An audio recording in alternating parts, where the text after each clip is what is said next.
जय श्री राधे कृष्ण दोस्तों। भक्ति ज्ञान चैनल पे सबका स्वागत है। चैनल के साथ जुड़े रहने के लिए चैनल को लाइक, शेयर और सब्सक्राइब करें। महाभारत को सत्य घटना ना मानने वालों के लिए 17 तार्किक सबूत। पहला सबूत, महाभारत खुद बताती है कि ये एक सत्य है। जी हाँ, महाभारत खुद इस बात की पुष्टि करता है कि ये जो घटना है ये सत्य है, इतिहास है। ये इस बात में साफ होता है कि इतिहासकारों द्वारा और भी कई ग्रंथों और महत्वपूर्ण किताबें खोजी गई है, लेकिन सभी किताबों पर इनकी शैली स्पष्ट रूप से लिखी गई है। लेखक हमेशा से किताब की शैली का विवरण ऊपर ही दे दिया करते हैं। इसी तर्ज पर महाभारत के ऊपर पुराण और इतिहास लिखा हुआ है। वहाँ लेखक ने ये बात साफ कर दी है कि ये कोई कहानी या कविता नहीं, बल्कि एक सत्य घटना और इतिहास है।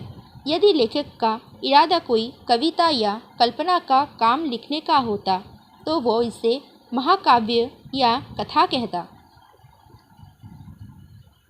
पहला और दूसरा सबूत, आदि पर्व अध्याय 62 में उल्लेख है कि भारत वंश के अभिलेख महाभारत में दर्ज है। चलिए एक बार ये मान लेते हैं कि ये एक कल्पना है, लेकिन कल्पना करने के लिए किसी वंश के 5 से 10 राजाओं के नाम होना पर्याप्त होने चाहिए। लेकिन जब आप महाभारत कालीन इतिहास को पढ़ते हैं तो आप उसमें भारत वंश के राजाओं की पूरी सूची पाते हैं। अर्थात ये बात काफ़ी तर्कसंगत मानी जाती है कि यदि महाभारत कोई काव्य होता या महाकाव्य होता तो इसमें सिर्फ कुछ ही राजाओं की कुछ ही पीढ़ियों के नाम होते।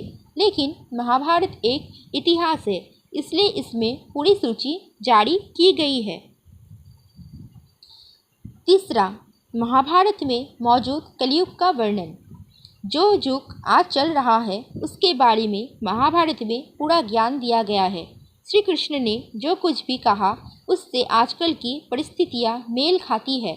और आपको ये भी नहीं भूलना चाहिए कि महाभारत हजारों साल पहले लिखा गया था। इसलिए यदि ये कोई उपन्यास होता तो इसमें आज की परिस्थितियों से मिलान खाने वाली इतनी ज़्यादा परिस्थितियाँ नहीं बनती। ये काल्पनिक हो नहीं सकता, क्योंकि महाभारत से और आज के युग में कई समानताएं देखी जा सकती है। चौथा, भारत में समुद्री पुरातत्व द्वारा गुजरात के समुद्री तट पर मिले द्वारिका के सबूत, जो बताते हैं कि महाभारत एक सत्य घटना थी। द्वारिका दुनिया के लिए सबसे बड़े रहस्य की तरह है। माना जाता है कि प्राचीन शहर द्वारिका, जो श्री कृष्ण द्वारा बसाया गया था, वो पूरी तरह समुद्र के नीचे समा गया है। लेकिन गुजरात के तटवर्ती इलाकों में जो सबूत मिलते हैं वो द्वारिका को सही सिद्ध करते हैं। कई तरह के वैज्ञानिकों द्वारा शोध किए गए और विश्व स्तर के पुरातत्व विभाग के अधिकारियों ने कुछ सबूतों को सही ठहराया और द्वारिका को सत्य होने की संभावना बताई है। और जब द्वारिका सत्य है तो महाभारत तो सत्य ही है। द्वारिका में एक संपूर्ण जलमग्न शहर, जो कि भगवान श्री कृष्ण का प्राचीन बंदरगाह शहर था, इसके विशाल किले की दीवारें, सिक्के, किले के अन्य सबूत और घाटों के साथ समुद्र में पाया गया है। जैसा कि महाभारत और अन्य वैदिक साहित्यों में वर्णित है। सबूतों को देखने के लिए धन्यवाद। पांचवा, महाभारत ही इस बात की पुष्टि करता है कि श्री कृष्ण द्वारा बसाया गया शहर समुद्र में डूब गया। महाभारत में ये बात दर्ज है कि श्री कृष्ण द्वारा बसाया गया शहर द्वारिका खाली होने के बाद जलमग्न हो गया। ग्रंथ के 7वें अध्याय के 40वें श्लोक में ये बात साफ बताई गई है कि धन और अनाज से समृद्ध द्वारका शहर समुद्र में लुप्त हो गया। छठा, भारत के कई क्षेत्रों से, खासकर भारत के उत्तर भारत में 35 से अधिक स्थलों से पुरातात्विक शख्स प्राप्त किए हैं और भारत में वर्णित प्राचीन शहरों के रूप में उनकी पुष्टि की गई है। इन स्थलों में तांबे के बर्तन, लोहा, मुहरे, सोने और चांदी के आभूषण, टेराकोटा डिस्क और चित्रित भूरे रंग के बर्तन सभी पाए गए हैं। इन कलाकृतियों की वैज्ञानिक डेटिंग भारतीय पुरातनता के गैर आर्य आक्रमण मॉडल से मिले खाती है, अर्थात ये सभी चीज़ें उसी समय की है जैसा कि वेदों में बताया गया है।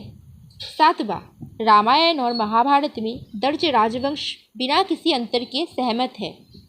समझाने वाले बात यह है कि दोनों महान महाकाव्यों में जो विभिन्न राजाओं और उनके राजवंश बताए गए हैं उनका संबंध है और वो एक दूसरे से मेल खाते हैं। सोचने वाली बात है कि यदि दोनों घटनाएं दो अलग अलग समय पर दो पूरी तरह से अलग अलग लिखे गए महाकाव्य थे तो सब कुछ मामूली विवरण तक ही क्यों मेल खाएगा। महाभारत रामायण की तुलना में बाद की तारीख में हुआ।